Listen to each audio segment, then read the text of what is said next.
Dr. Seuss Video Classics.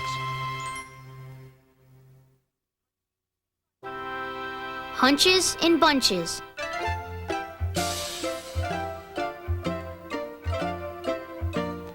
By Dr. Seuss.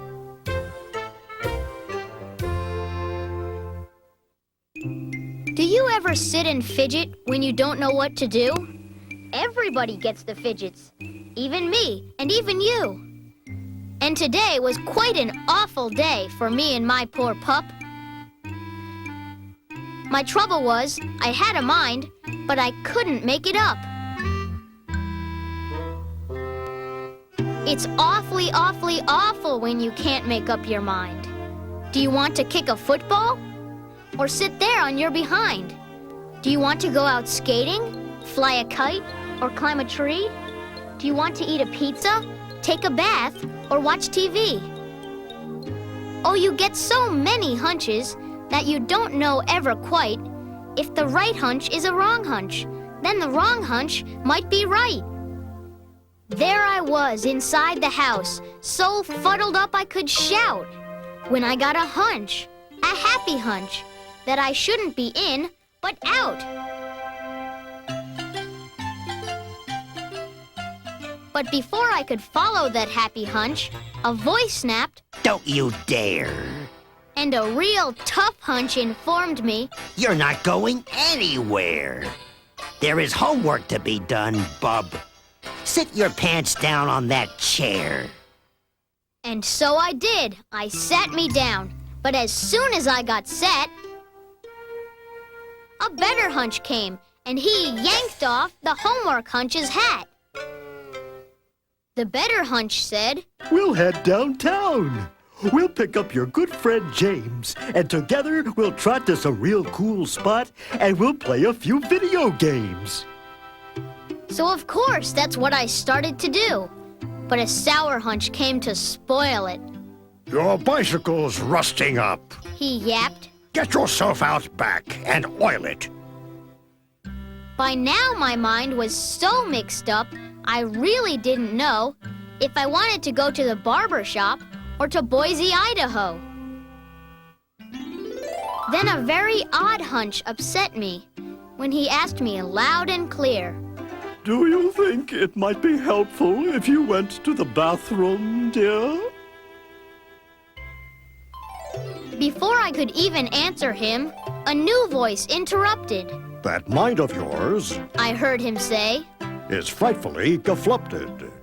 Your mind is murky-mushy. Will you make it up, or won't you? If you won't, you are a won'ter. Do you understand, or don't you? If you don't, you are a don'ter. You're a canter if you can't. I would really like to help you, but you're hopeless, so I shan't." Then a spookish hunch suggested I go 4 ways all at once. But I didn't fall for that one. I am not that dumb a dunce. I knew where I would end up if I tried a thing like that. Most likely on some dead-end road in West Jehossa Flat. I was much too smart for that 4-way hunch. But the next thing that I knew, I was following a nowhere hunch. A real dumb thing to do. Everybody sometimes does it, even me, and even you. I followed him in circles till we wore the rug right through.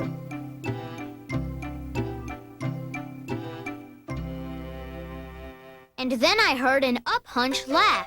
"You are a stupid slop. The way to go is not around.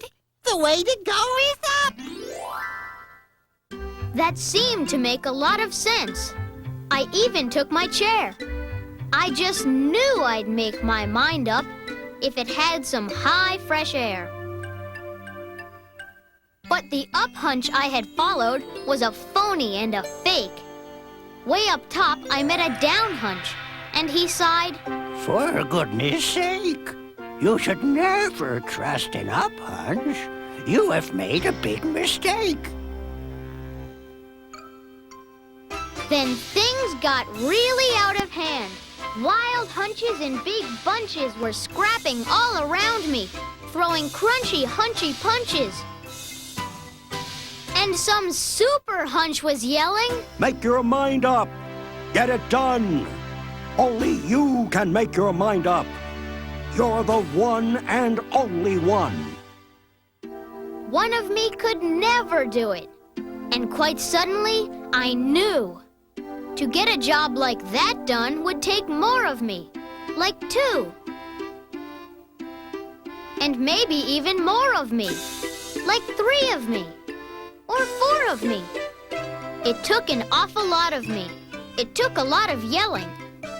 It took a lot of shoving and hot bargaining and selling. We all talked the hunches over, up and down and through. We argued and we bargued. We decided what to do. And I finally followed a munch hunch, the best hunch of the bunch. I followed him into the kitchen and had 6 hot dogs for lunch.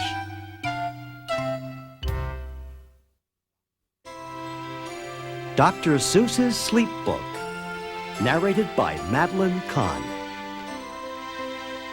The news just came in from the county of Keck that a very small bug by the name of Van Vleck is yawning so wide you can look down his neck.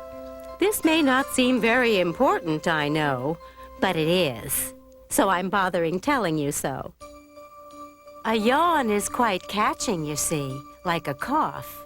It just takes one yawn to start other yawns off. Now the news has come in that some friends of Van Vleck's are yawning so wide you can look down their necks. At this moment, right now, under 7 more noses, great yawns are in blossom. They're blooming like roses. The yawn of that one little bug is still spreading. According to latest reports, it is heading across the wide fields, through the sleepy night air, across the whole country, toward every which where. And people are gradually starting to say, I feel rather drowsy. Oh, I've had quite a day. Creatures are starting to think about rest. 2 biffer-bound birds are now building their nest. They do it each night, and quite often I wonder how they do this big job without making a blunder. But that is their problem, not yours, and not mine. The point is, they are going to bed, and that's fine. Sleep thoughts are spreading throughout the whole land. The time for night brushing of teeth is at hand. Up at Herkheimer Falls, where the great river rushes and crashes down crags in great gargling gushes, the Herkheimer sisters are using their brushes. Those falls are just grand for toothbrushing beneath, if you happen to be up that way with your teeth.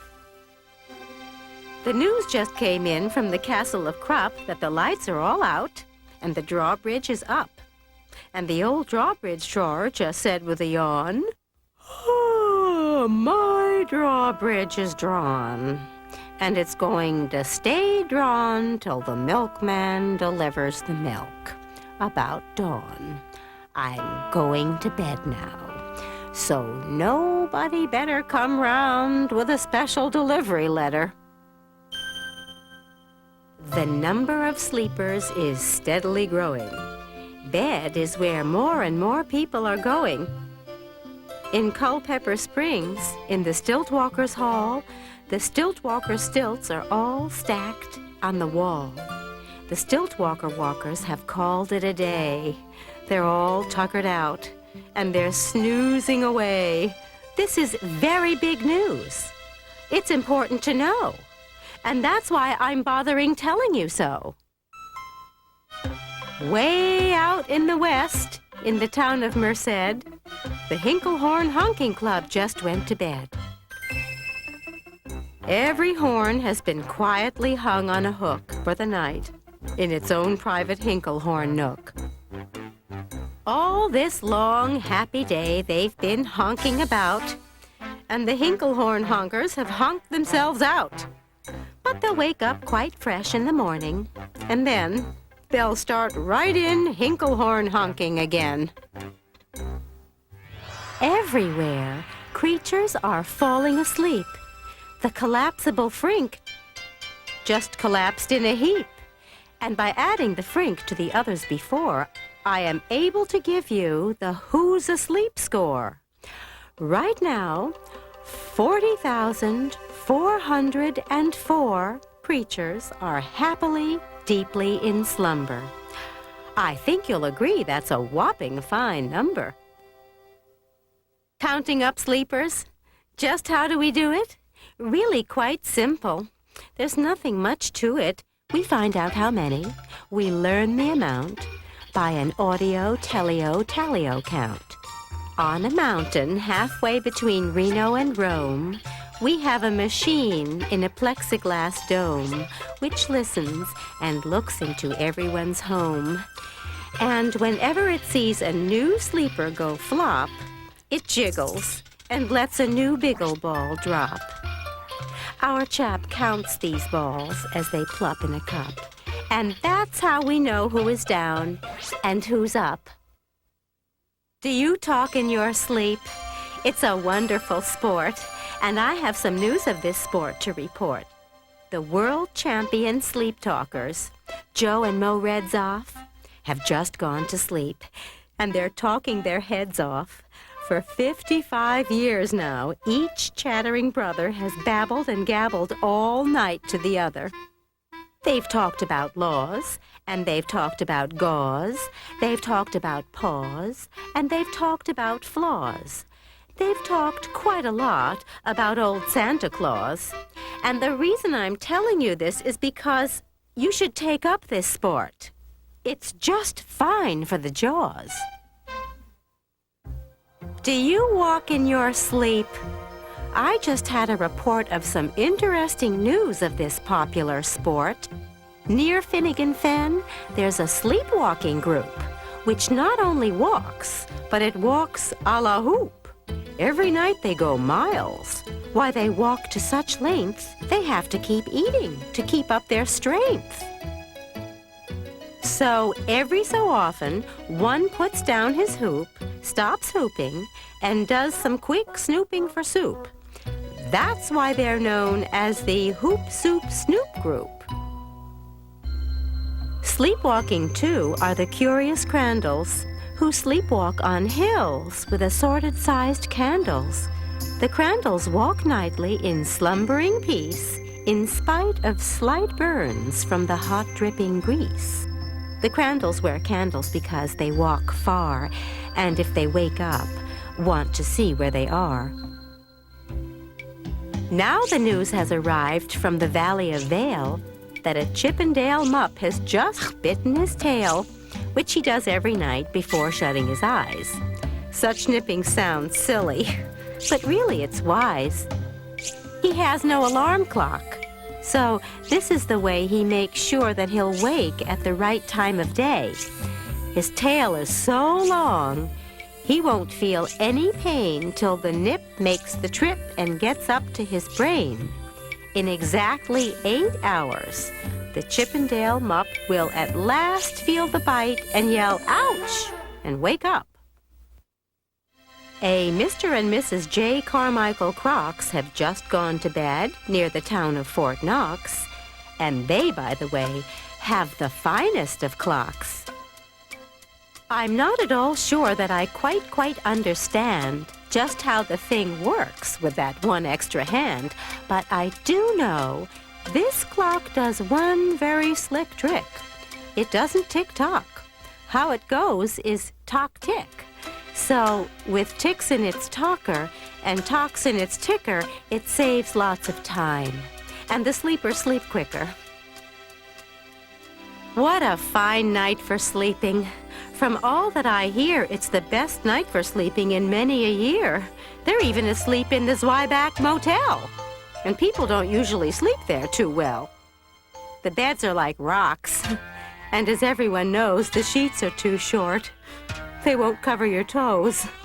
So, if people are actually sleeping in there, it's a great night for sleeping. It must be the air.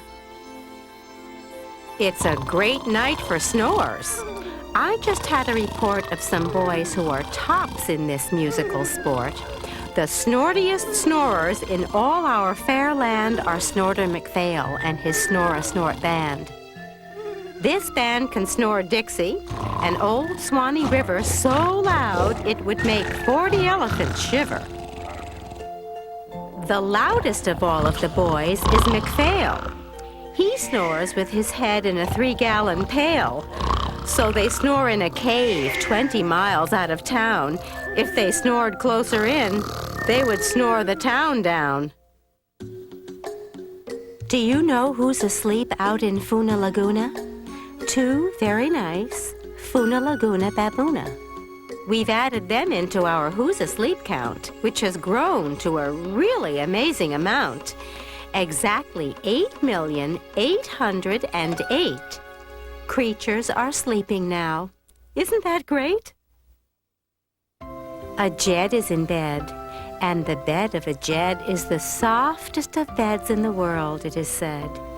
He makes it from pom-poms he grows on his head, and he's sleeping right now on the softest of fluff, completely exhausted from growing the stuff.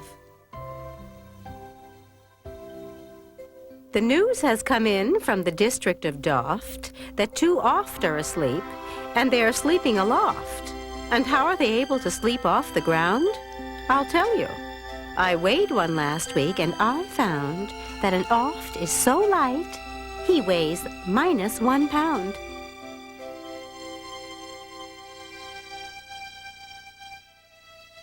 A moose is asleep. He is dreaming of moose drinks. A goose is asleep. He is dreaming of goose drinks. That's well and good when a moose dreams of moose juice. And nothing goes wrong when a goose dreams of goose juice. But it isn't too good when a moose and a goose start dreaming they are drinking the other one's juice. Moose juice, not goose juice, is juice for a moose. And goose juice, not moose juice, is juice for a goose. So, when goose gets a mouthful of juices of mooses, and moose gets a mouthful of juices of gooses, they always fall out of their beds screaming screams. So, I'm warning you now, never drink in your dreams. Speaking of dreaming, I think you should note that the Bumbletub Club is now dreaming afloat. Every night they go dreaming down Bumbletub Creek, except for one night every 3rd or 4th week when they stop for repairs, 'cause their Bumbletubs leak. But tonight they're afloat, full of dreams, full of bliss, and that's why I'm bothering telling you this. At the fork of a road in the Vale of Vavode, 5 foot-weary salesmen have laid down their load. All day they've raced round in the heat at top speeds, unsuccessfully trying to sell Zizzerzouf seeds, which nobody wants because nobody needs. Tomorrow will come. They'll go back to their chore. They'll start on the road, zizzer-zoofing once more. But tonight they've forgotten their feet are so sore. And that's what the wonderful nighttime is for. Everywhere, creatures have shut off their voices. They've all gone to bed in the beds of their choices. They're sleeping in bushes. They're sleeping in crannies, some on their stomachs, and some on their fannies. They're peacefully sleeping in comfortable holes, some even on soft-tufted barbershop poles. The number of sleepers is now past the millions. The number of sleepers is now in the billions. They're sleeping on steps and on strings and on floors, in mailboxes, ships, and the keyholes of doors. Every worm on a fishhook is safe for the night. Every fish in the sea is too sleepy to bite. Every whale in the ocean has turned off his spout. Every light between here and Farfoodle is out. And now, adding things up, we are way beyond billions. Our Who's Asleep score is now up in the zillions.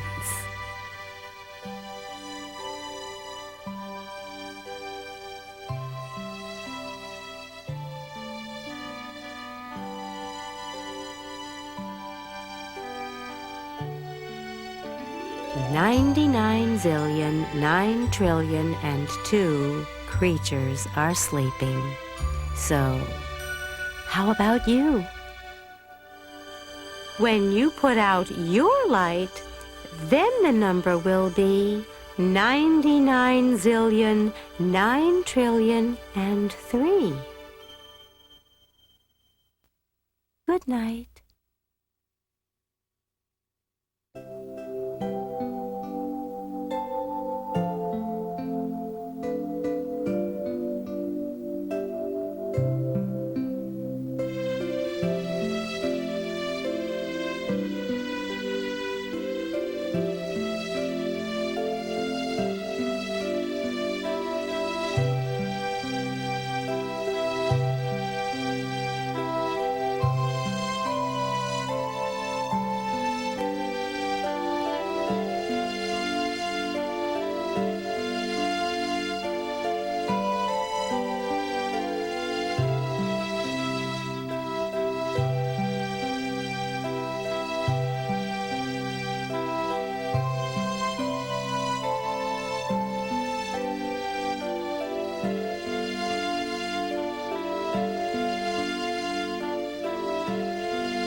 Look for all these delightful Dr. Seuss beginner book videos from Random House.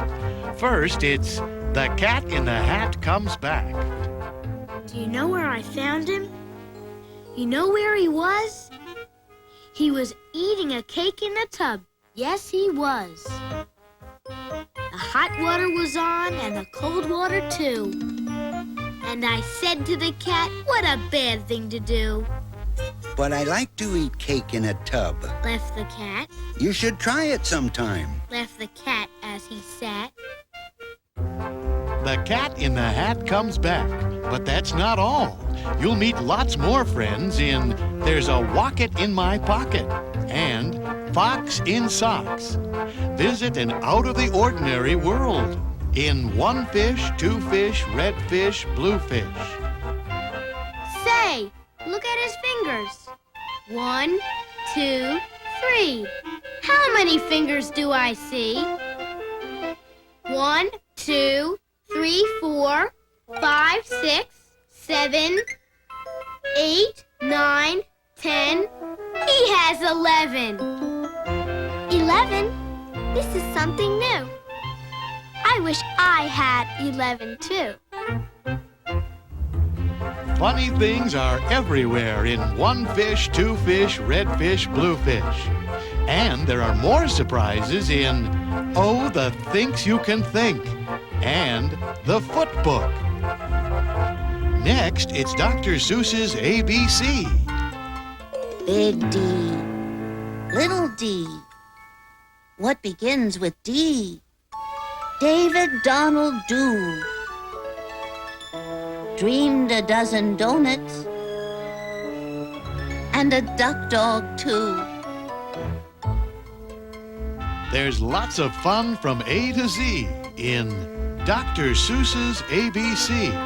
And I Can Read with My Eyes Shut. And Mr. Brown Can Moo, Can You? Then it's time to rhyme with Hop on Pop. Hop, hop, We like to hop. We like to hop on top of Pop. Stop. You must not hop on Pop. There are giggles galore in Hop on Pop. And more fun in store with Marvin K. Mooney, Will You Please Go Now? And Oh, say, can you say? Sleepyheads everywhere will love I Am Not Going to Get Up Today. You can shoot at me with peas and beans. You can bring in the United States Marines. You can put the whole thing on TV. But I won't get up today. Not me. Get ready to enjoy I Am Not Going to Get Up Today. And 3 more Dr. Seuss favorites, The Shape of Me and Other Stuff, Great Day for Up, and In a People House. Dr. Seuss beginner book videos the whole family will love. Available only from Random House Home Video.